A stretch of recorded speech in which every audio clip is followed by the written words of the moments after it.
Shall we begin with a word of prayer? Heavenly Father, we thank you for bringing us here this morning. Thank you for another day of life. And as we take up this study, I ask that you grant us the presence of your Holy Spirit, that you would prepare our hearts and minds for any light that you might have for us, that you'd bless the production that we're doing here, and bless those that are watching this in the internet world. And we thank you for these things in Jesus' name. Amen. On Sabbath, I mentioned that I had a paper that I hadn't remembered to bring, but I tried to remember everything from the paper, and I've started with those over there on the left side of that board. And the one thing that I didn't remember is a readout of, if you type in 7 into a Bible search, you can see it up here. Can you focus in on that? Okay, if you look up sevenfold, 7, 7, sevenths, and 70, it tells you how many times each of those words occurs in the scriptures, and it creates some of these prophetic numbers, and Stephen sent this in, so I'll read his commentary on it. I believe there's a significance in that 7 is located in the King James Bible 391 times. And 391 being the number of Islam. Okay? Suggesting a connection with the Sabbath and or God's perfection or completion and the two 391-year prophecies. Also, 7s in the plural is located twice, hinting of the 2 7 times, the 2 25-20s. 7th has 115 hits. The only meaningful connection this brings to mind is that in the way that there are 187 days between the first day of the first month and the 10th day of the 7th month, there are 115 days between the first day of the first month and the 26th day of the 4th month, which is July 18th in 2020. If you get that logic, yep. Add up all the other times that, sevenfold, 7, 7th, and 70, that's 187. So if you take the 391 from the 548, it's 187. All right. Sister Deborah also points out that all the hits in the Bible together equal 548, and if you remove the 391, it's 187, and 187 is the symbol of July 18th. And on the chat group, I put a kind of a weird, demonstration by someone, some worldly scientist or worldly guy, on 369. Any of you that have seen that, it's pretty interesting. Yeah, I started watching last night. And when you're considering the 3rd hour, the 6th hour, and the 9th hour. And it's connected with Tesla. It's Tesla's, I guess, premise of his mathematical stuff. But in it, you'll see that as you're going through that they shrink the numbers down to make some points, if that's the right way to say it. And also when Stephen here is saying he's not sure exactly what the 115 would represent, except that it's that many days between the first day of the first month and July 18th in 2020. When you're dealing with these 7s, 1 plus 1 plus 5, 115, is 7. And that's one of the things that comes out in that Tesla information. Okay, now back to our study. Yes? Your math was off? Mm-hmm. Okay, we retract Sister Deborah's math. What was it? It's 182. 182, okay. And if you add up the others, I don't know why it says 548. What's the total amount of all of them? Yeah. The 391, 2, 115, 16, and 5 equals 548. It'd be 13 though, it'd be 147. 391. Anyway, retract that one. We'll just stick with Stephen's work and move forward. Close, but all right. So what I'm dealing with here is primarily Raphia and Peniam in Daniel 11, verses 10 through 15 of Daniel 11. And on Sabbath, I began to try to show a connection as much with the Midnight Cry message than there was. I'm trying to show that it's a component of the Midnight Cry message as much as tying it in biblically. And in doing that, we went and looked at the Council in the Spirit of Prophecy that the visions of Isaiah, John, and Ezekiel are the same vision. We place all three of those visions on November 9th, 2019 at midnight in the 30th year. And I'm suggesting at that point, that's when Ezekiel, John, and Isaiah have this vision of the holy place.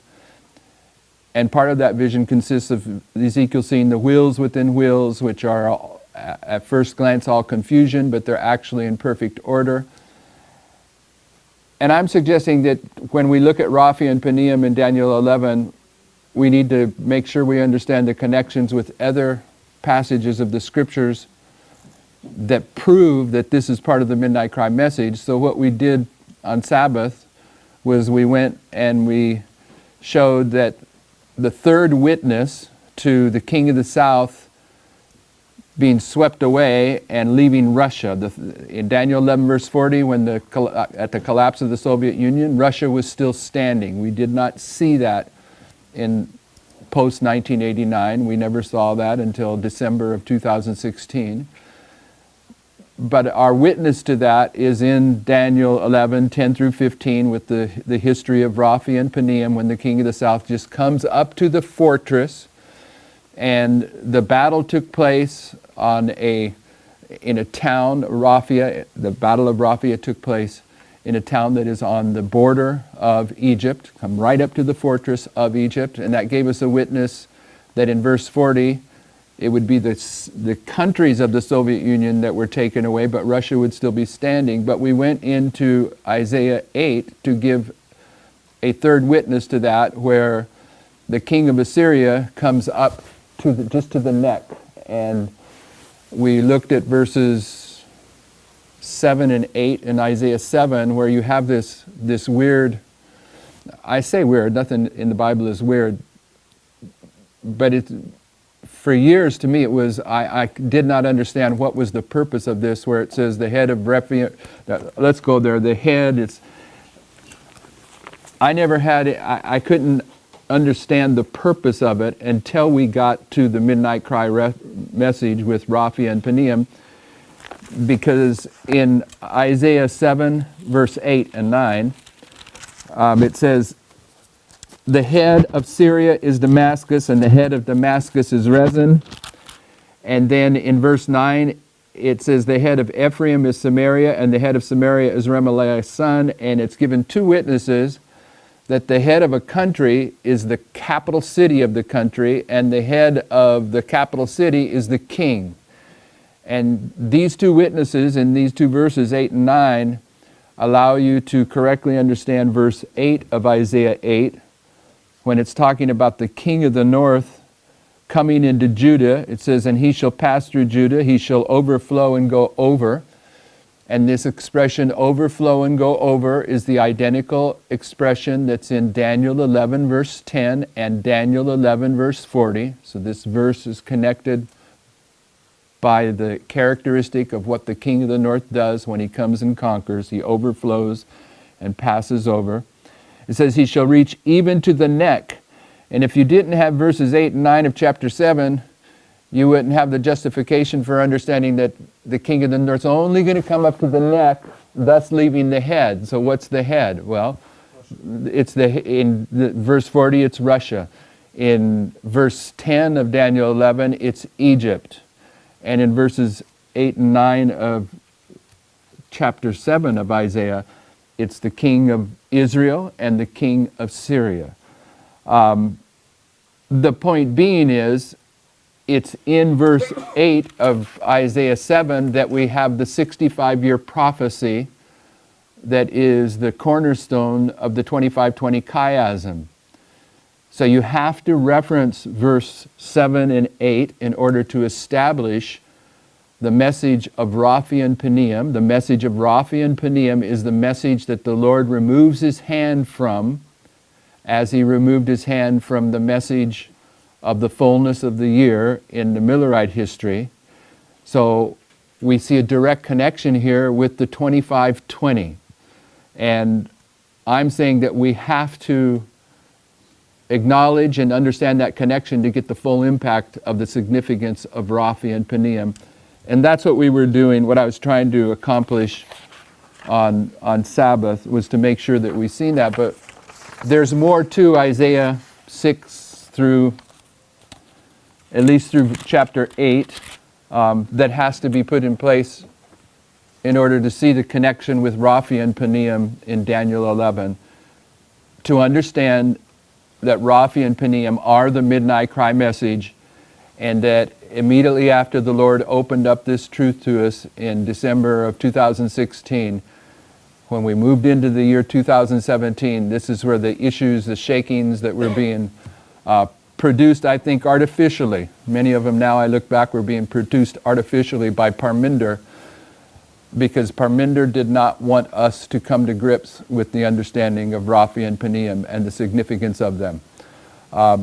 So we should have spent our time in 2017 getting to the depth of these things. We didn't.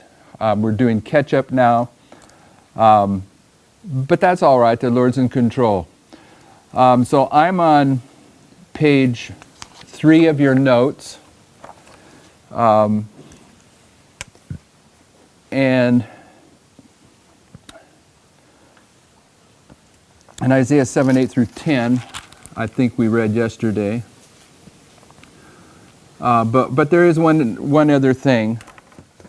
So let's read Isaiah 7. Let's start on the top of page 3 of your notes where it says 65 years. And let's start with Isaiah 7, 8 through 10.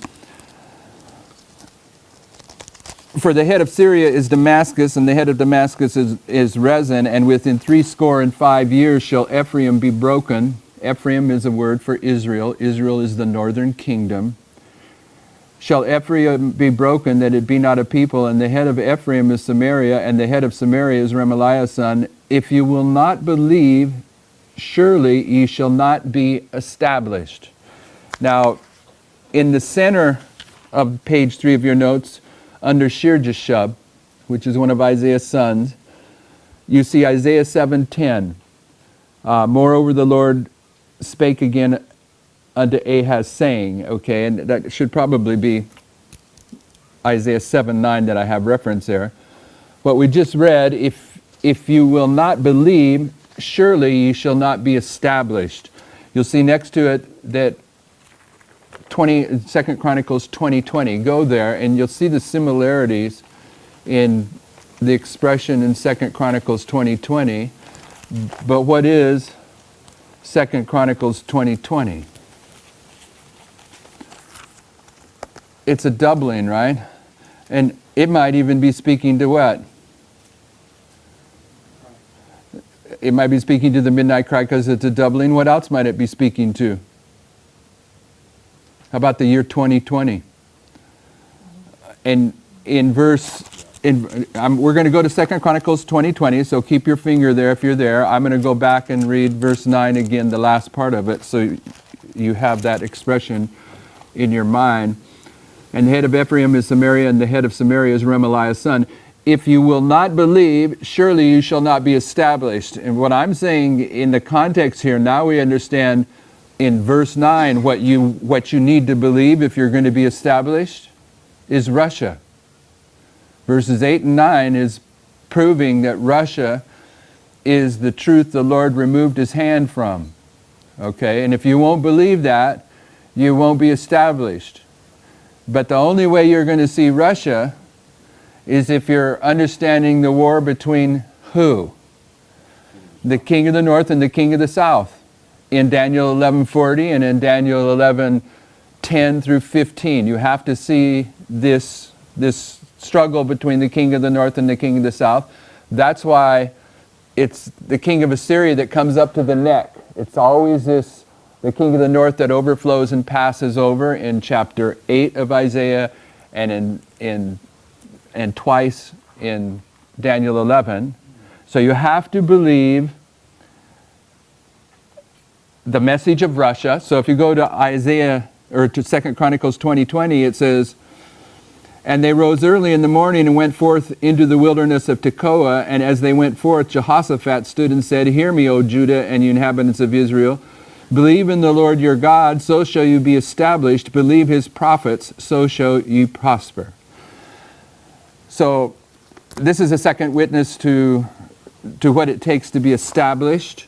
In verse 9, if you won't believe the message of Russia, the message of the king of the north and the king of the south, you will not be established.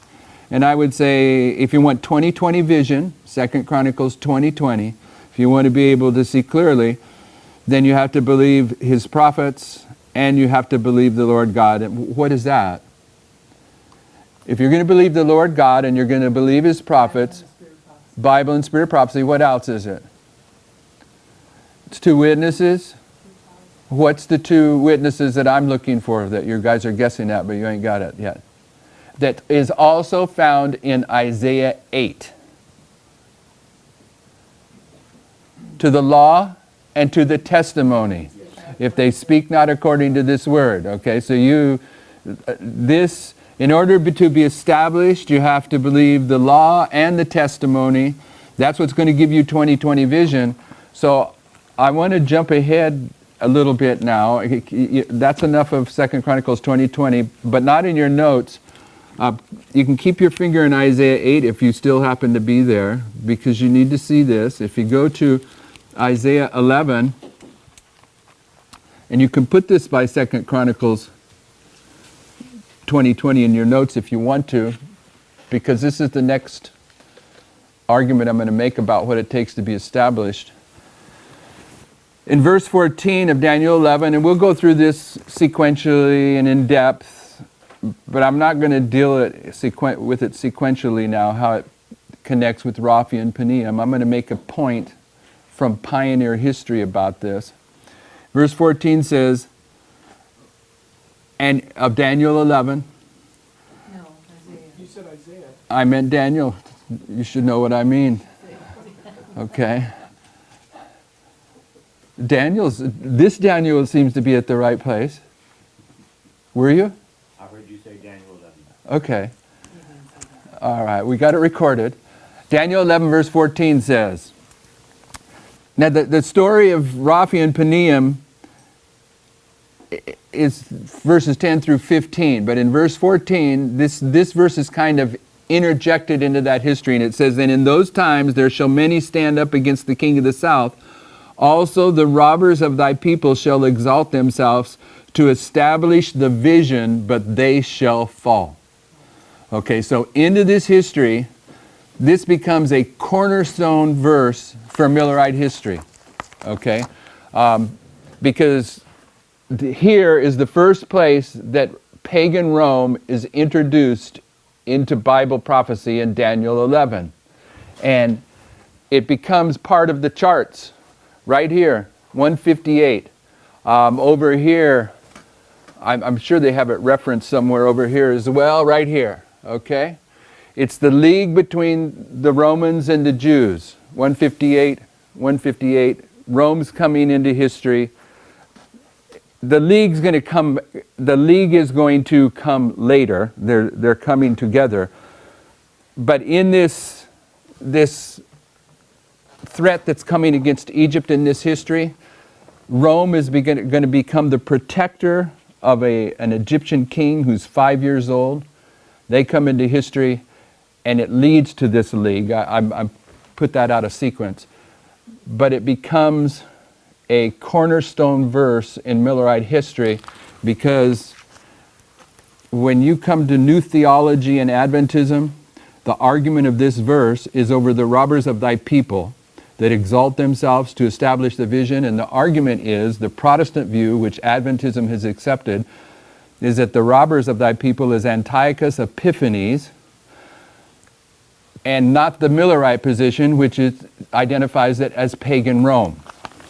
So that argument of Antiochus Epiphanes here with the League of the Jews, it says on this chart, time of the league of between the Jews and the Romans, and over here it says time of the league between the Jews and the Romans 158 years before Christ, and then it quotes from Maccabees, Josephus, Antiquities, and Daniel 11:23, and after the league with him he shall work deceitfully. And up here in 164 it has a date to make the point about the argument. Okay, 164 comes before 158 because they're working down.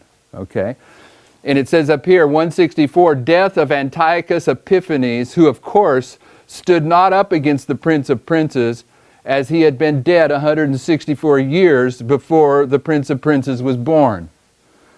So this is addressing that argument in verse 14.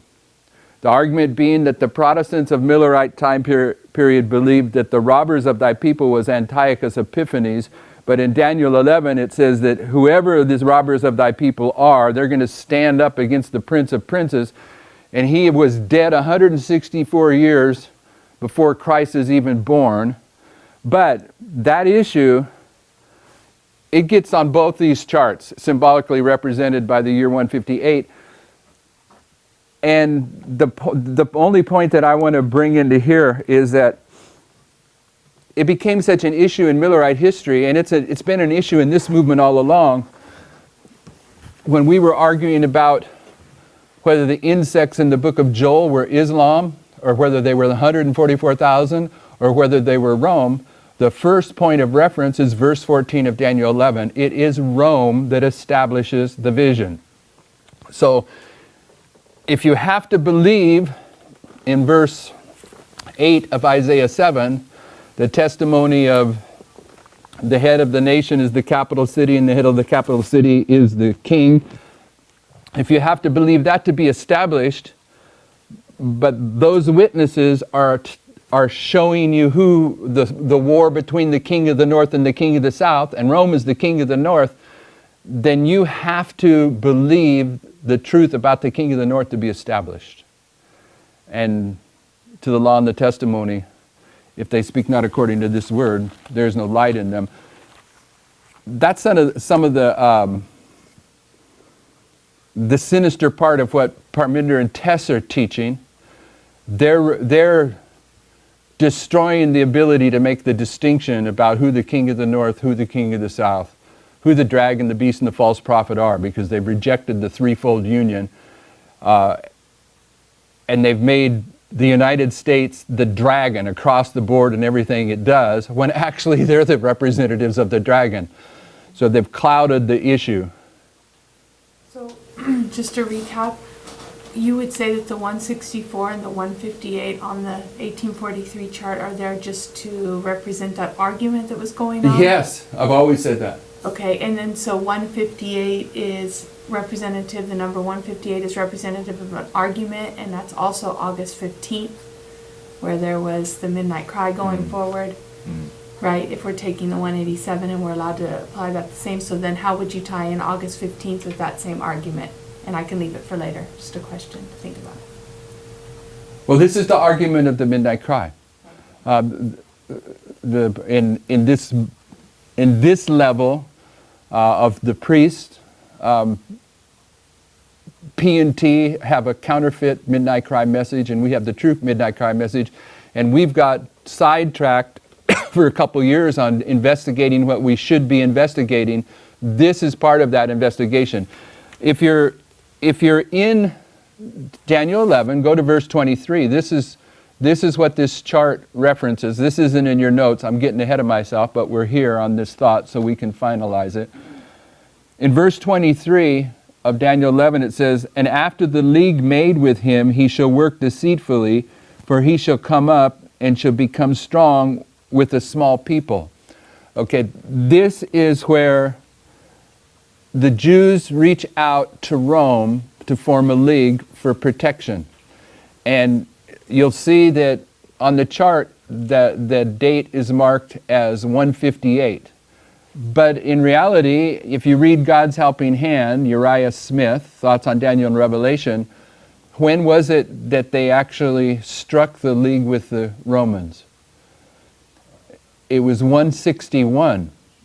Okay, but there was a process. They make the league with the Rome in 161. It took time when they decided they wanted to. They were in a war, the Jews were, and they had to get to Rome to go to appeal to the Romans. The Romans have to agree to come into an alliance with them. They have to bring that agreement back to Israel where they're in this war. And they never use that agreement until 158, and it ends the war. So when you're getting into the issue of the League of the Jews in verse 23, you're going to have a waymark in our history that is typifying, because all of Daniel 11 is going to be repeated in our history. So you're going to have to see a league. You're going to have to see something in our history that's typified by Israel reaching out to the Roman power and forming an alliance, but it's a period of time. That's what Daniel and Revelation and these charts tell you. It's from 161 to 158. And you also have to see Rome get inserted into this history. That's verse 14. Rome at this point is not the king of the north. It hasn't conquered its 3 geographical obstacles, but it comes into history in advance. So you're going to have to determine in our history, who does Rome represent, and when do they get inserted into our history? And my argument, we're not there, but at this detail, is that primarily the United States is the king of the north, but primarily the papacy is the king of the north. But in this prophetic scenario, based upon the story of Elijah, the papacy is off in Samaria. It's hidden. It's not what we're looking at. We're looking at Russia and the United States. But there comes a point in time where the papacy is going to insert itself back into history and fulfill verse 14. So when we're looking at May 14th, 2020, this may very well be that time. Because on May 14th, 2020, I hope I have it right, not 16th, May 14th, 2020 is when this meeting has been called by the Antichrist of all the world leaders to deal with global warming. Yes. Is that outlined there? Because those are different dates. That up there, I asked the brother that sent that in to give me his reasons for it, and he's done it. I just didn't take the time to print them out. Don't worry about the left-hand upper corner of that. I haven't been speaking to it. So you're saying May 14th is when that meeting is? Yes, May 14th is when that meeting is, and when you plug that into the lines that Odilio and Stephen were putting up, it creates a period of time that it's right there. That's the one. Okay, so I'll remind us of this anyway to get us back on track. This is Stephen's and Odilio Stephen's presentation of 777. Enoch was 65 years old. This gives us justification to look at Isaiah 7, because there's a 65-year prophecy in Isaiah 7 that is the cornerstone of this. It's this 65-year prophecy, and it creates these two 25-20s, this whole chiasm. When Enoch's 65 years old, Methuselah is born. And when Methuselah is 187 years old, Lamech is born, and Lamech lives 777 years, which takes us down to here. And of course, if you remember Stephen's presentation, Donald Trump's got all these sevens. He's the 777 guy. But what's 13? 13's rebellion. Who's the 666 guy? It's the papacy. Okay? And in here, Donald Trump, the United States, the papacy, they're going to join together. The 777 guy and the 666 guy, and they're going to have the 13 rebellion right here. Okay, so there's all kinds of things in here, but in this structure that Stephen put in place on May 14th, 2020 is the RGEA. That's an acronym. Is that what it is? I forget what it is. This is the meeting on global warming that the Pope has called. And that date breaks this 252 day time period from November 9th to July 18th into a 187 period and a 65 period, thus creating a mirror in this history. Okay? And the reason that I have this up here in connection with Isaiah 7 and 8 is because of Methuselah, and Methuselah being the same basic word as the pool of Siloam. Okay, because the pool of Siloam becomes the symbol of Ahaz's rejection of the midnight cry message that Isaiah brings to him in chapter 7 and 8. Okay, so am I losing everyone? Okay, so I don't want to lose everyone. I don't want to lose anyone, but let's do something over here. This should be a fairly easy thing to follow. On the big line, the original line, the line that is solid, okay, based upon Ezra 7:9. And what is Ezra 7:9? It's the first building block of the midnight cry message. And from that we learned there's 120 days in here, and how many over here? 70. And in our history, I'm not worried about Millerite history now. This is the first day of the first month in Millerite history, but for us that was 9/11. And the first day of the fifth month for the Millerites was August 15th, but for us it is the midnight cry. And over here is the Sunday law, the 10th day of the seventh month in Millerite history. So I'm saying that even though I'm arguing that the temple's opened on November 9th, 2019, that we place the temple being opened here at 9/11 as well. We've done that for a long time. And this history here is the history of the opening of the temple, without going into all the explanations for that. So I'm saying that this history here is, among other things, dealing with Isaiah 6. That's where we're at. Okay? So I want to look at Isaiah 6. I'm saying that in Isaiah 6, Isaiah is prepared to be the messenger of this history. Okay? And he's going to ask certain things, and then he's going to go into this history in chapter 7 of Isaiah, and he's going to give the message to Ahaz. So the message he's going to give, I'm claiming, is the message of the midnight cry in this history, and that Ahaz represents those people that reject that message, both at one level, the Seventh-day Adventist Church, and at another level, the Omega movement that separated from us here recently. So let's go to Isaiah 6. Let's start there. In our last presentation on Sabbath, we tied in this vision that Isaiah has here with Ezekiel's vision and with John's vision. It says in verse 1, in the year that Uzziah died, and what did we say about that? That this is a connection with Ptolemy. This is the second witness. This is of a king of the south that is going to attempt to do a sacrifice in the temple. And when he does, he gets leprosy on his forehead, which is a symbol of the mark of the beast. And when Ptolemy did so, and he was rejected for doing so, he went and did a persecution against the Sabbath keepers in Egypt, in Alexandria primarily. So we see on both those witnesses that when these two kings of the south try to do religious activities in the temple, that it's marking a Sunday law. Okay, so Uzziah is struck with leprosy. He dies years later. And in the year that he died, I saw also the Lord sitting upon a throne, high and lifted up, and his train filled the temple, and above it stood the seraphims. Each one had 6 wings. With 20 covered his face, and with 20 covered his feet, and with 20 did fly. And one cried unto another and said, Holy, holy, holy is the Lord of hosts. The whole earth is full of his glory.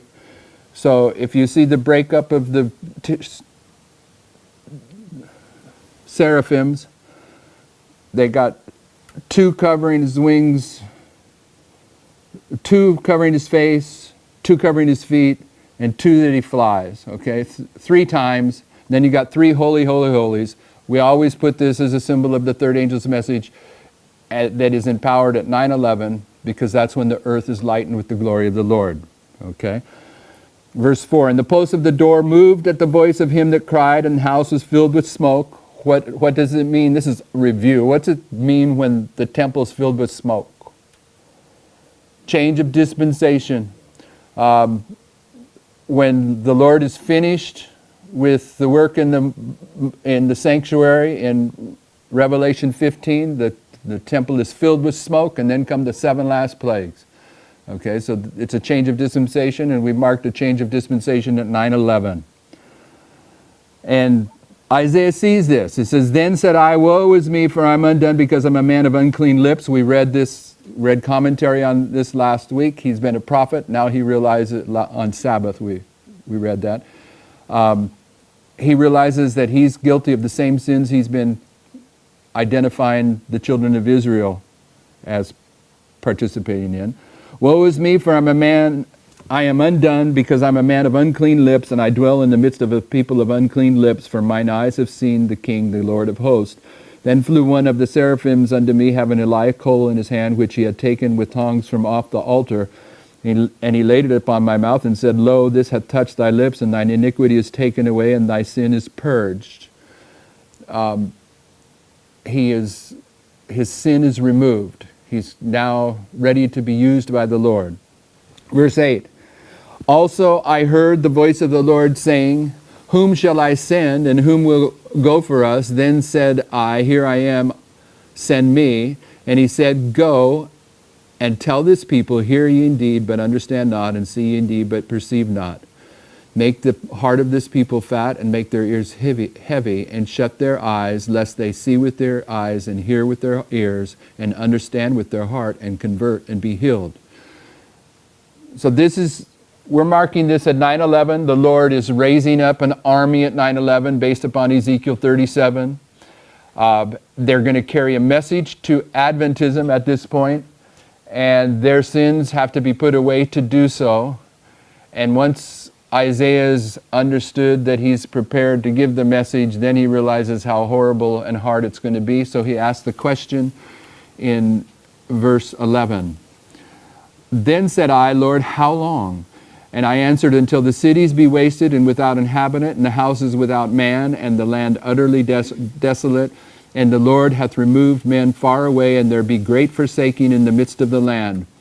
But yet in it shall be a tenth, and it shall return, and shall be eaten as the teal tree, and as the oak, whose substance is in them when they cast their leaves, so the holy seed shall be the substance thereof. This too, one of the reasons that we need to read this, is the question how long gives light about that period of 120. Okay, about how long Isaiah has to give this message. How long does this message get proclaimed? At one level, it gets proclaimed all the way to the Sunday law, because it's going to go in Adventism all the way to Sunday law. But at another level, it's going to get proclaimed to the midnight cry. But in it, there's a tenth. And what's the tenth? Remnant. It's the remnant. This becomes a point that we ultimately have to see in order to understand the 2520. Because we realize that in our history, the remnant is not 1260, it's 126. And it comes from seeing that at the internal level, the remnant is a tenth. So we've studied that out. What I'm trying to make us see here is that in Isaiah 6 and 7, the truths that are established here are truths connected to the 2520, but the 2520 we've just shown is connected with Raphia and Peniam. They're all the same message. They're about the midnight cry message, okay? But in your handout, the extra handout today, go to Daniel 8:13 so we can remind ourselves of this question, how long, that Isaiah asked in verse 11.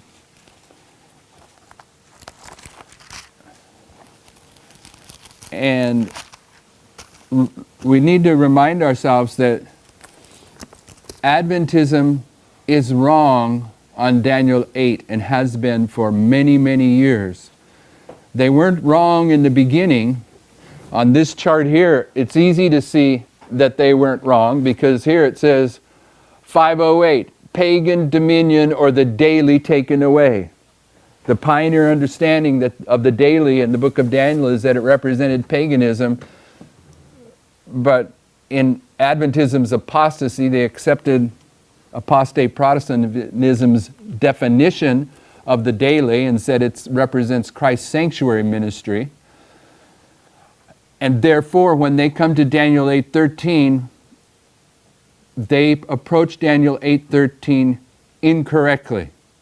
And the incorrect way, several ways, but the one that I'm wanting you to point out here is, the question is, Adventism will tell you that this question in Daniel 8:13 of how long, because that's where we're looking at now, how long, the answer is a point in time. But the correct answer is a period of time. Okay? So in verse 13 of Daniel 8, it says, "Then I heard one saint speaking, and another saint said unto that certain saint which spake, How long shall be the vision concerning the daily sacrifice and the transgression of desolation to give both the sanctuary and the host to be trodden under foot?" That's the question, and the answer is, "And he said unto me, unto 2,300 days, then shall the sanctuary be cleansed." That's the answer. But you can't have an answer without a question. You have to view verses 13 and 14 together. And when you do, then you remind yourself that Sister White says that Daniel 8:14 is the foundation and central pillar of Adventism. So Daniel 8:13 and 14 is the foundation and central pillar of Adventism, and therefore of this movement. And so when you're looking at these verses, these are powerhouse verses. So the wrong view, the apostate Protestant view, it wants to say, yes, we're still Adventists and we believe in an 1844. So the question in verse 13 is simply a question that is identifying a point in time, October 22nd, 1844. But we do not want to see a period of time, because if you see a period of time, then you're going to see the 2300-year prophecy and also be forced to see the 2520 prophecy, because they're both in there. And they don't want to see this question about how long being about a duration. They want it to be a point in time, but it's about duration. How can 2,300 years be a point in time, though? It doesn't make sense. It's talking about a period. I'm just telling you. I'm not telling you that you can explain sin. I'm telling you that's the argument that's out there.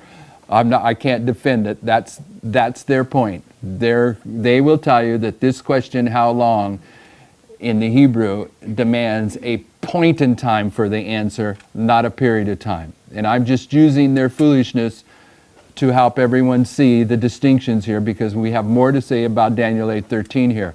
First off, one of the things we have to say is this certain saint is who? It's Palmoni. In verse 13, this is where Christ identifies himself as the wonderful numberer. And in verse 13, it's in what chapter? It's in chapter 8. And what is 8 a symbol of? In Larry's presentation a couple weeks ago, he told us what number 8 symbolizes in the scriptures. What's number 8 symbolize? On several witnesses. Do you remember? Yeah, it does represent resurrection, but that's not what Larry showed us. Do you remember what you showed us? Oh man, it was powerhouse stuff, and you forgot and you taught it. All right. 8 is the number of Christ. It's from the scientist, or the guy that was a scientist that became a Christian by studying the numbers. And then he went through He went through Jesus, and the word count for Jesus was 8. The word count for Christ was 8. He did several. You're jumping ahead. Oh, that guy. And what did 13 represent? Lucifer. Lucifer, Satan, the devil. Okay? So when you see Daniel 8:13, what do you see? Battle. Battle is close, but it's you'll see. Great controversy. the great controversy. Daniel 8:13, just with the numbers, is the great controversy. But what's the full title of the book, The Great Controversy? The battle between Christ and Satan or something. Great controversy between Christ and his angels and Satan and his angels. Okay, so there it is. Daniel 8:13 is the great controversy, and it's right there in that verse that you have Palmoni, the wonderful number. And what is 8 and 13 a symbol of in math? Christ and Satan. Now that's in theology. Oh, in math. In math. It's a symbol of Fibonacci's, how do you say that guy's name? Fibonacci Fibonacci's sequence. sequence in the golden ratio. Okay? It goes 8. The one before it is 5. The one before 5 is 3. Before 3 it's 2. 1 plus 1 equals 2. 1 plus 2 equals 3. 2 plus 3 equals 5. And 5 plus 3 equals 8. And 8 plus 5 equals 13. So 8 and 13 become a symbol of Fibonacci's golden ratio sequence, and there it is in Daniel 8:13. Okay? And the question is how long shall be the vision? And this is the Chaozone vision. I know I say it wrong. Someone want to say it right? What's that? Calzone? That sounds like a calzone to me. Okay. It's not the Mare vision. Okay, we'll just say it that way. How long is that vision? And this is the complete vision. And what's going to happen in this complete vision is the vision, how long shall be the vision concerning the daily sacrifice and the transgression of desolation? That's two things, the daily and the transgression of desolation. And what they're going to do is they're going to trample down two things, the sanctuary and the host. And the daily is paganism, and the transgression of desolation is papalism. And it's asking the question about how long is it that paganism and papalism are going to trample down both the sanctuary and the host. And what's the answer? 2,300 years. Okay, so up here we have in 723 Assyria is taking the northern kingdom captive, and in 627 Babylon's taking the southern kingdom captive. 677. Halfway through here, in this one here, is 538, thus showing 1,260 years that paganism trampled down the sanctuary and the host, followed by 1,260 years that papalism trampled down the sanctuary and the host. This is confirmed in other passages, scriptures.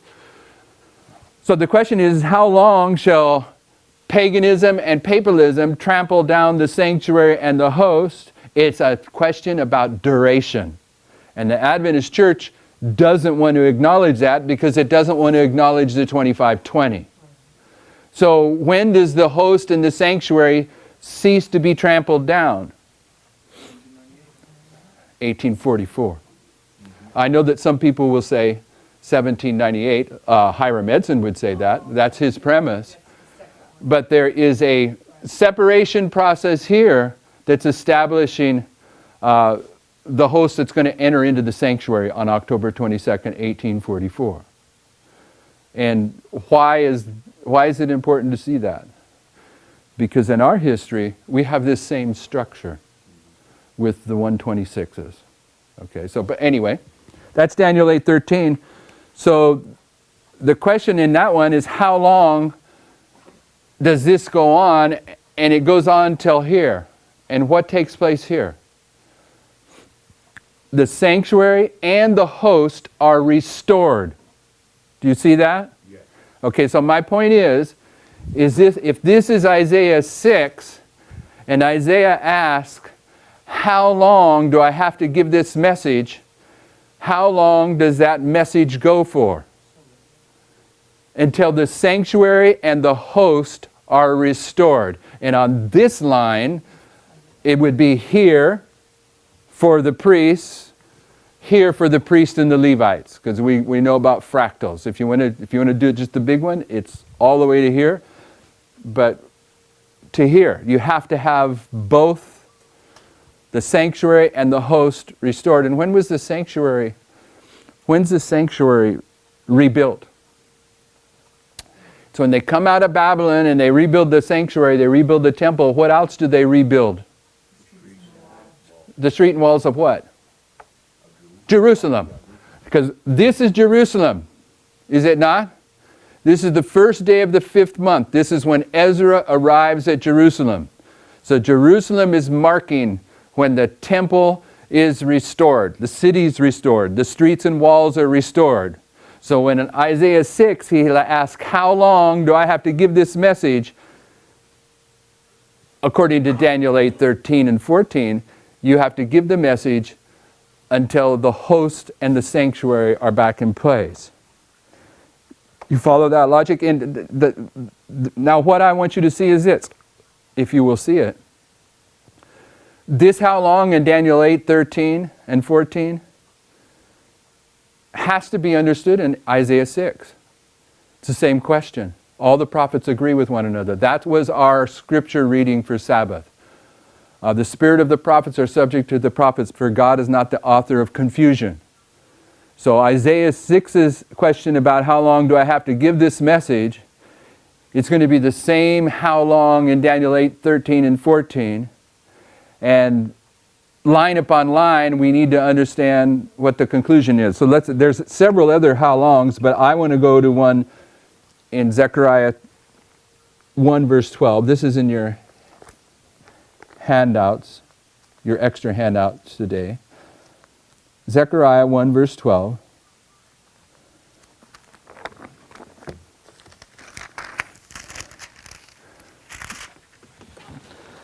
The angel of the Lord answered and said, O Lord of hosts, how long wilt thou not have mercy on Jerusalem and the cities of Judah, against which thou hast had indignation these 70 years? Okay, so that how long?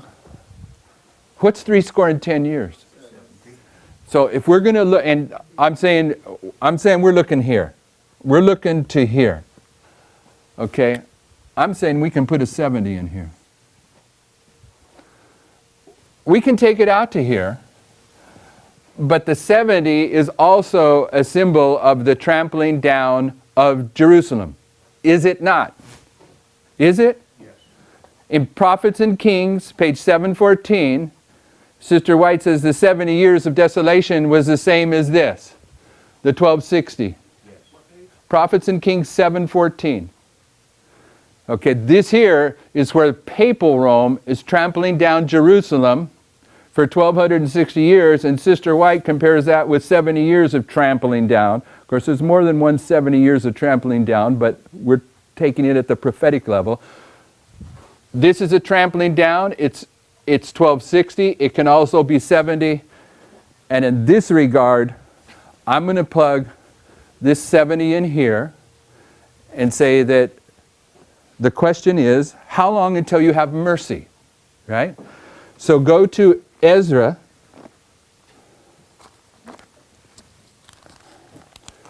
Ezra 9, because we want to know how long until the Lord has mercy upon Jerusalem that's been trampled down for 70 years. And verse 1 of Ezra 9 says, now when these things were done, the princes came to me saying, the people of Israel and the priests and the Levites have not separated themselves from the people of the lands, doing according to their abominations, even of the Canaanites, the Hittites, the Perizzites, and the Jebusites, the Ammonites, the Moabites, the Egyptians, and the Amorites.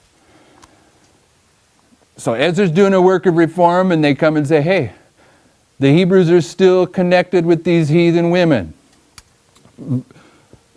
Verse 2, for they've taken of the daughters for themselves and for their sons, so that the holy seed, where have we read about the holy seed? It's the remnant in Isaiah 6, right? The holy seed is the substance thereof. So that the holy seed have mingled themselves with the people of those lands, yea, the hand of the princes and the rulers have been chief in this trespass. And when I heard this thing, I rent my garments and my mantle, and plucked off the hair of my head and of my beard, and sat down astonied. Then were assembled unto me every one that trembled at the words of the God of Israel, because of the transgression of those that had been carried away. And I sat astonied until the evening sacrifice. And at the evening sacrifice I arose from my heaviness, and having rent my garments and my mantle, I fell upon my knees and spread out my hands unto the Lord my God, and said, O my God, I'm ashamed and blush to lift up my face to thee, my God, for our iniquities are increased over our head, and our trespass is grown up unto the heavens. Since the days of our fathers have we been in a great trespass unto this day, and for our iniquities have we, our kings and our priests, been delivered into the hand of the kings of the lands, to the sword, to captivity, and to spoil, and to confusion of face, as it is this day. And now for a little space grace hath been showed from the Lord our God, to leave us a remnant, there's Isaiah 6 again, to escape, and to give us a nail in this holy place. Don't forget the nail in the holy place. They get given, the remnant gets given a nail in the holy place, that our God may lighten our eyes and give us a little reviving in our bondage. For we were bondmen, yet our God hath not forsaken us in our bondage, but hath extended mercy. That was the question of Zechariah. How long until you have mercy on Jerusalem? But hath extended mercy unto us in the sight of the kings of Persia. Who are the kings of Persia? The Medes and the Persians. In the sight of the sixth kingdom of Bible prophecy, the United States. This is the history of the United States. But hath extended mercy unto us in the sight of the kings of Persia, to give us a reviving, to set up the house of our God, and to repair the desolations thereof, and to give us a wall in Judah and in Jerusalem. So, how long is the question of Zechariah 1:12 until you have mercy on Jerusalem? They've been trampled down for 70 years, and here he's going to set up the walls and the streets, restore the temple, and give them a nail in a sure place. Okay, so I'm saying that that's a second witness that it's this history here. Okay. We're not there yet. Isaiah 22. We probably won't get there for a while, but it's Isaiah 22. Okay. So, what am I saying? I'm saying that Isaiah is prepared to give a message here, 9/11. Okay? But he's overwhelmed with anxiety because he knows he's dealing with an apostate people. And he says, how long? And I've just given a couple witnesses that it's, as we're looking at it here, it's from here to here that he has to give this message. But who's he going to give this message to? I'm arguing the message he's going to give is the message of Isaiah 7, 8, and onward. Okay, it's the message that I would symbolize as the message of Shiloah. Because King Ahaz is going to reject the waters of Shiloah, and because he does, he's going to receive the waters of the Euphrates, the king of the north. Okay, so we're looking at the preparation of Isaiah to give a message. And I'm saying, in the terms of Isaiah, he's dealing with Ahaz in here. Okay, so go with me to 1 Kings 16. Are you with me with what I'm contending here? In Isaiah 7, Isaiah is going to have to confront King Ahaz with a message. In Isaiah 6, he's prepared to give a message, and he's saying, I really don't want to do it. He doesn't say that. I really don't want to do it, but this is an apostate people. How long do I have to do this? And the Lord says, until there's a remnant that is formed. Okay? So let's look at Ahaz, the king that he's going to have to deal with. In 1 Kings 16 it says, then the word of the Lord came to Jehu, the son of Hanani, against Baasha, saying, forasmuch as I exalted thee out of the dust, and made thee prince over my people, and thou hast walked in the way of Jeroboam, and hast made my people Israel to sin, to provoke me to anger with their sins, behold, I will take away the posterity of Baasha, and the posterity of his house, and will make thy house like the house of Jeroboam the son of Nebat. Him that dieth in Baasha in the city shall the dogs eat, and him that dieth in the field shall the fowls of the air eat. Now the rest of the acts of Baasha, and what he did, and his might, are they not written in the book of the Chronicles of the Kings of Israel? And so Baasha slept with his fathers, and was buried in Tisra, and Eli his son reigned in his stead. And I hope it's 1 Kings. Yeah, but this isn't what I'm looking for. Ahaz. And I was reading fast, so I maybe it's 2 Kings 16. That would be a typical blow it on my part. Yeah, Ahaz was 17. 2 Kings 16. So correct that on your notes, sorry. In the 17th year of Pekah, the son of Remaliah. Okay, that's who Isaiah is referencing in chapter 7. In the 17th year of Pekah, the son of Remaliah, Ahaz, the son of Jotham, king of Judah, began to reign. 20 years old was Ahaz when he began, and he reigned 16 years in Jerusalem. Okay. He reigned 16 years in Jerusalem, and did not that which was right in the sight of the Lord, his God, like David his father. And I'm saying this is the reign of Ahaz in here, and this is what Isaiah is going to have to deal with. So I'm saying that Ahaz is going to be a symbol of Seventh-day Adventist Church, and he's going to be a symbol of the Omega movement. But he walked in the ways of the kings of Israel, yea, and made his sons to pass through the fire according to the abominations of the heathens, whom the Lord cast out from before the children of Israel. And he sacrificed and burnt incense in the high places and on the hills and under every green tree. Now, for me to say that about the Seventh-day Adventist Church, I point to 9/11, when the Seventh-day Adventist Church identified that you had to be trained in spiritual formation in order to be an employee of the Seventh-day Adventist Church. But where does spiritual formation come from? Who invented it? Ignatius Loyola invented it.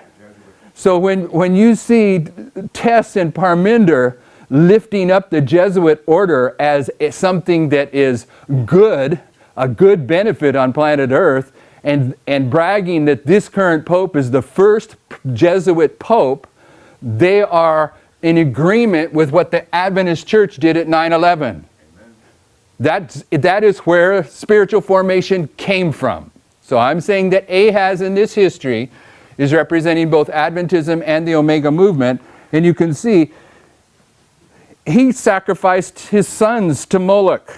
Okay, that's going to the world. Pardon me. Who was the name of the person that you just meant, the Jesuit who invented that? Ignatius Loyola. Ignatius. And where do you find that? Everywhere. We'll talk about it later. That's an easy subject. And he sacrificed, verse 4, and burnt incense in the high places and on the hills and under every green tree. Then Rezin, king of Syria, and Pekah, son of Remaliah, king of Israel, came up to Jerusalem to war, and they besieged Ahaz, but could not overcome him. Now keep your finger there. Keep your finger in 2 Kings and go to Isaiah 7. This is the context of Isaiah 7. If you're going to understand this backdrop, and you should, in verse 1 of Isaiah 7, it says, "And it came to pass in the days of Ahaz, the son of Jotham, the son of Uzziah, king of Judah, that Rezin, the king of Syria, and Pekah, the son of Remaliah, king of Israel, went up to Jerusalem to war against it, but could not prevail against it." So if you go back to 2 Kings 16, and that's the same thing that's said in verse 5. "Then Rezin, king of Syria, and Pekah, son of Remaliah, king of Israel, came up to Jerusalem to war, and they besieged Ahaz, but could not overcome him." Verse 6. "At that time Rezin, king of Syria, recovered Elath to Syria, and drave the Jews from Elath, and the Syrians came to Elath and dwelt there unto this day." So the country of Israel, Judah, they're getting conquered by these enemies. Verse 7, "So Ahaz sent messengers to Tiglath-Pileser, king of Assyria." This is not Syria, this is Assyria. Syria, Assyria, two different countries. The northern kingdom of Israel and Syria have formed an alliance against Judah. Judah's threatened, so what King Ahaz does is he reaches out to form a confederacy with the king of Assyria, Tiglath-Pileser. Okay?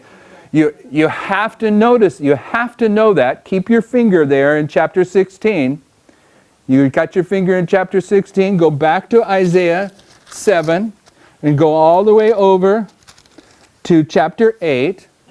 And in chapter 8, there's a few verses you could go to, but I'm going to go to verse 12 of chapter 8. It's the same story. It says, Isaiah 8, verse 12, "Say ye not a confederacy to all them whom this people say a confederacy, neither fear ye their fear, nor be afraid." This confederacy is Ahaz reaching out to the king of Assyria for protection, okay, against Israel and Syria. You have to see this backdrop.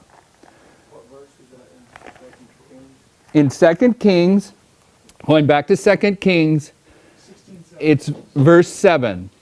"So Ahaz sent messengers," and this is Adventism reaching out to apostate Protestantism. In 8:12? I'm in 8:12 is just marking this confederacy that's being referred to in 1 Kings 16, verse 2 Kings 16, verse 7. In 2 Kings 16, verse 7, Ahaz is under threat by a twofold enemy. The northern kingdom of Israel and Syria, who have formed an alliance against him. Under threat, he reaches out to the king of Assyria. And how do you say his name? Tiglath-Pileser. Okay? That confederacy that he forms with Tiglath-Pileser in that history is the confederacy that Isaiah is warning about in chapter 8 not to enter into. Okay, so back to 2 Kings 16. "And Ahaz took the silver and gold that was found in the house of the Lord and in the treasures of the king's house, and sent it for the present to the king of Assyria." So he's taken the wealth of Judah and he's sending it to the king of Assyria to buy help. Pardon me? "And the king of Assyria hearkened unto him, for the king of Assyria went up against Damascus and took it, and carried the people of it captive to Kir, and slew Rezin. And King Ahaz went to Damascus to meet Tiglath-Pileser, king of Assyria." Now this is what you have to see. You have to see this part. It's got a twofold enemy coming at him, and he reaches out and he forms an alliance with Tiglath-Pileser to protect him. So Tiglath-Pileser, once he gives him the gold from Judah, he goes to Damascus. And what's the Damascus? It's the head of Syria. And who's the head of Damascus? Rezin. And Tiglath-Pileser slays Rezin. He takes Damascus. He's doing Ahaz a favor. So Ahaz goes to Damascus, and when he's in Damascus, Ahaz is going to see a temple of a pagan god And he likes that temple. He likes that temple. And he's going to have a priest make the blueprints for that temple and bring those blueprints back to Jerusalem and build that temple, a model of that temple, in the precincts of God's temple. There's going to be a counterfeit worship that's set up right here in this history by Adventism and by the Omega movement. You have to see this. Okay? You got to see this to get this point. So go back to chapter 16 of 2 Kings. In verse 9, and the king of Assyria hearkened unto him, for the king of Assyria went up against Damascus and took it and carried the people of it captive to Kir and slew Rezin. And King Ahaz went to Damascus to meet Tiglath-Pileser, king of Assyria, and saw an altar that was at Damascus. And King Ahaz sent to Uriah the priest the fashion of the altar and the pattern of it, according to all the workmanship thereof. When Moses and Solomon built the temple, what they built it from? The pattern that was given to it. They're going to build a different temple here with the pattern from a Syrian god. And Uriah the priest built an altar according to all that King Ahaz had sent from Damascus to Uriah the priest, made it against King Ahaz came from Damascus. And when the king was come from Damascus, the king saw the altar, and the king approached to the altar and offered thereon. And he burnt his burnt offering and his meat offering, and poured his drink offering, and sprinkled the blood of his peace offerings upon the altar. And he brought also the brazen altar which was before the Lord from forefront of the house, from between the altar and the house of the Lord, and put it on the north side of the altar. And King Ahaz commanded Uriah the priest, saying, upon the great altar burn the morning burnt offering and the evening meat offering, and the king's burnt sacrifice and his meat offering, and the burnt offering, and all the people of the land and their meat offering and the drink offerings, and sprinkle it upon all the blood of the burnt offering and all the blood of the sacrifice, and the brazen altar shall be for me to inquire by. Thus did Uriah the priest according to all that the king commanded. And King Ahaz cut off the borders of the bases and removed the laver from off them, and took down the sea from off the brazen oxen that were under it, and put it upon a pavement of stones. And the covert for the Sabbath that they had built in the house, and the king's entry without, turned he from the house of the Lord for the king of Assyria. Now the rest of the acts of Ahaz which he did, are they not written in the book of the Chronicles of the king of Judah? What's my point? My point is, when Isaiah is prepared to give a message in Isaiah 6, he's representing us at 9/11. The message that he's going to give is the story of Isaiah 7 and onward. It's a message to Ahaz in this history. We just read the life of Ahaz. What Ahaz does in this history is he sets up a counterfeit worship. Okay? But that isn't the only testimony of Ahaz. I want to put one more in the book. Go to 2 Chronicles 28. I hope I have it right. I trust that I do. 2 Chronicles 28.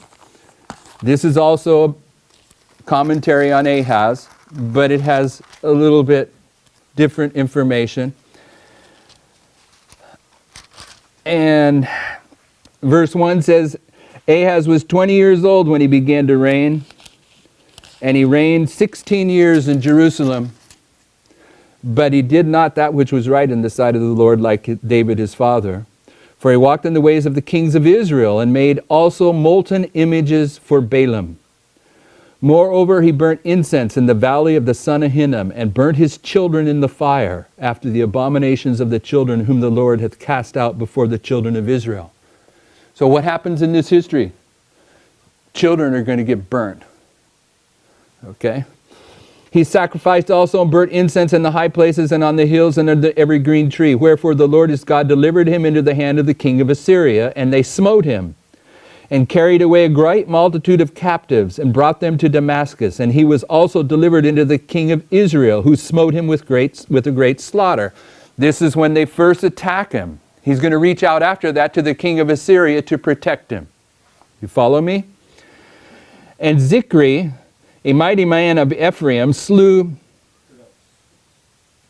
For Pekah, the son of Remaliah, verse 6, slew in Judah.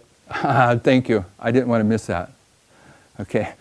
How many people are going to get slain in this war? Verse 6, for Pekah, the son of Remaliah, slew in Judah 120,000 in one day, which were all valiant men, because they had forsaken the Lord of their fathers. How many? 120,000 in this history. Okay, that just ties in there nicely. Verse 7, and Zichri, a man of Ephraim, slew Maaseiah, the king's son, and Azrikam, the governor of the house, and Elkanah, that was next to the king. And the children of Israel carried away captive their brethren, 200,000 women, sons, and daughters, and took also away much spoil from them, and brought the spoil to Samaria. So not only do they kill 120,000 people, they take 200,000 people captive to Syria. But when they get there, the prophet's going to be raised up saying, you're sinning, you better not do this. And they're going to release the 200,000. So I'm going to pass over that story of them releasing the 200,000 captives, because they are the same family. They're the 12 tribes of Israel.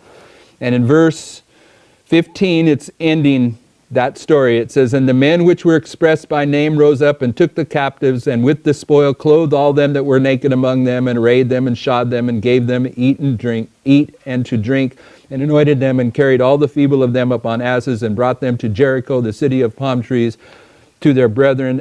Then they returned to Samaria.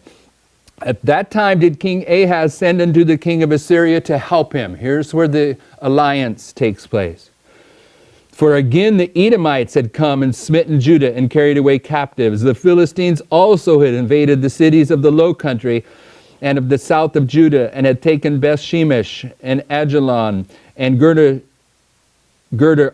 and Shocho with the villages thereof, and Timnah with the villages thereof, Gimzo also and the villages thereof, and they dwelt there.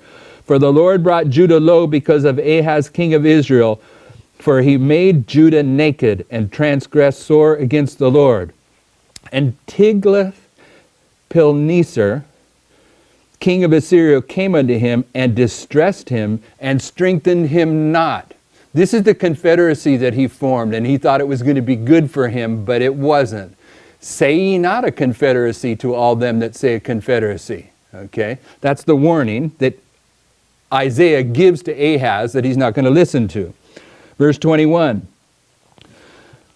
For Ahaz took away a portion out of the house of the Lord and out of the house of the king and of the princes, and gave it to the king of Assyria, but he helped him not. And in the time of his distress did he trespass yet more against the Lord.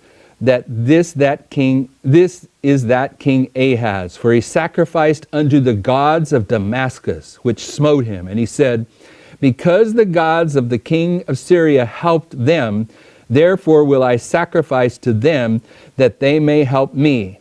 They were the ruin of him and all of Israel. And Ahaz gathered together the vessels of the house, and cut in pieces the vessels of the house of God, and shut up the doors of the house of the Lord. And he made him altars in every corner of Jerusalem, and in every several city of Judah. He made high places to burn incense unto other gods, and provoked the anger of the Lord of his gods. Now the rest of his acts and all of his ways, first and last, behold, they're written in the books of the kings of Judah and Israel. And Ahaz slept with his fathers, and they buried him in his city. So, I wanted that history in place. This is the history of Ahaz. And Isaiah is going to give Ahaz a warning message. And you and I are Isaiah. And we have to give the warning message to Ahaz. And in this history, the warning message is to Adventism and to the Omega movement. They both are represented as creating a false worship in this history, sacrificing their children to Moloch, and forming a confederacy with powers outside of God's domain. You know, forming a confederacy with CNN and the United Nations. Forming a confederacy for Adventism with apostate Protestantism and the papacy. They both did it. But if you don't understand that this biblical story, who Ahaz in here, then when we go back into chapter 7 and 8 to put this in place, you won't get the full depth of it, and you need to see it because it's connected with the story of Raphia and Peniam, as we've already shown. So, go to Isaiah 7, and I'll close, but I want to put this in the record.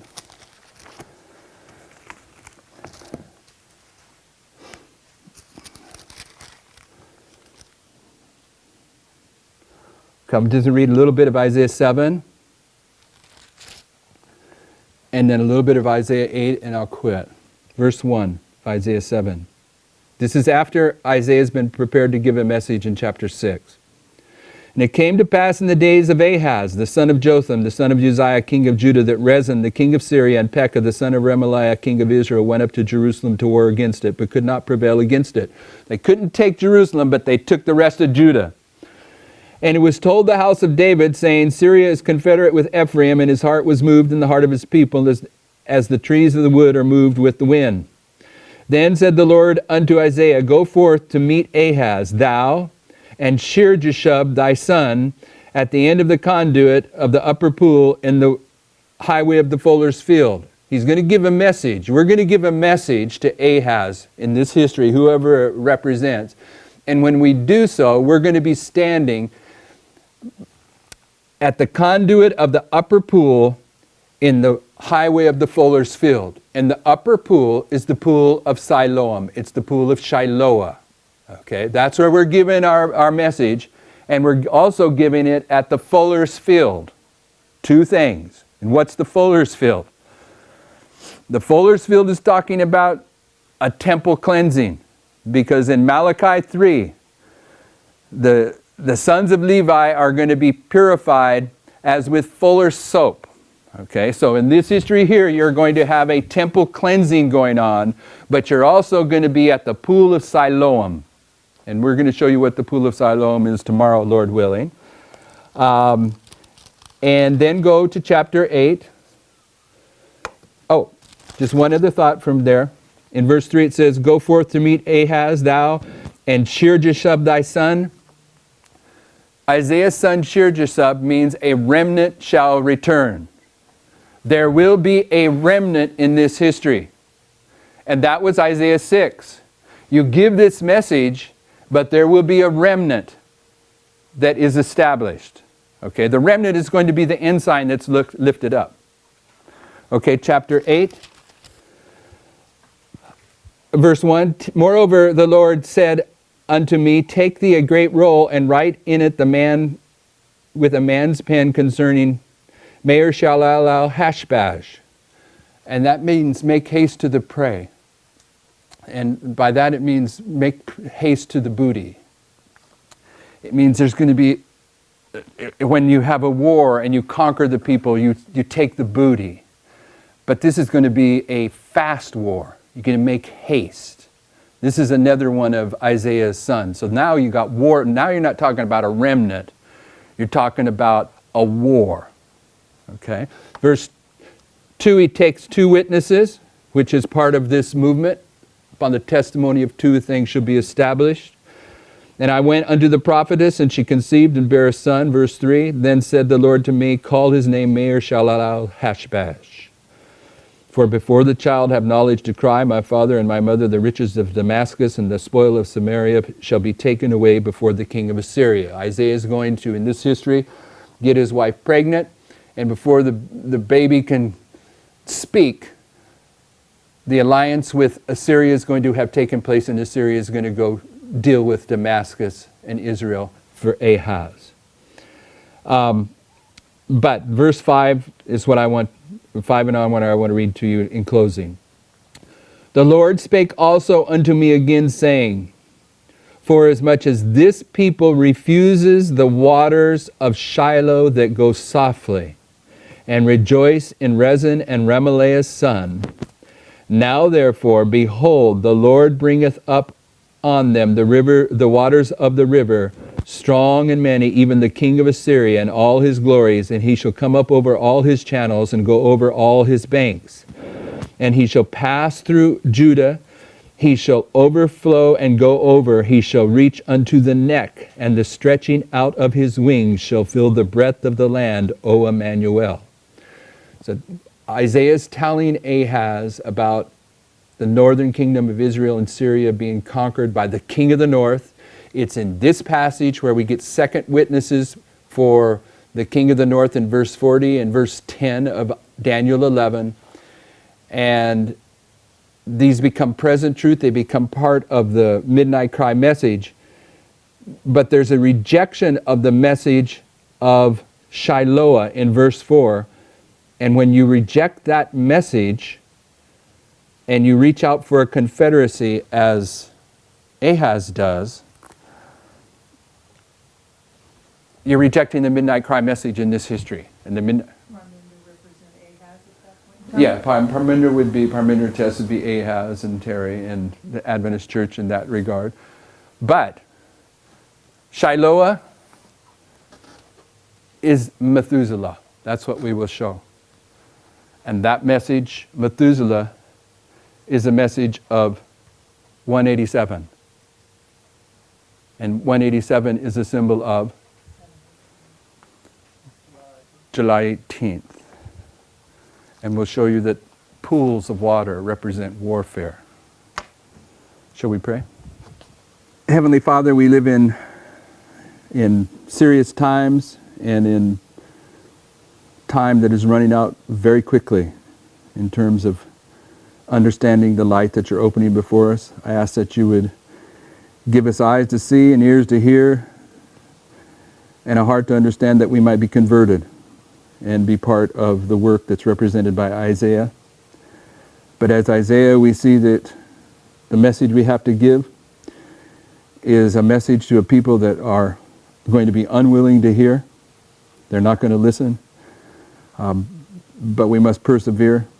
And we know that if we're going to persevere, we're going to get that consecration from your word, from the power of your word. So help us understand these things in a way that would edify us and better prepare us to continue to present these things as you open them up in Jesus' name.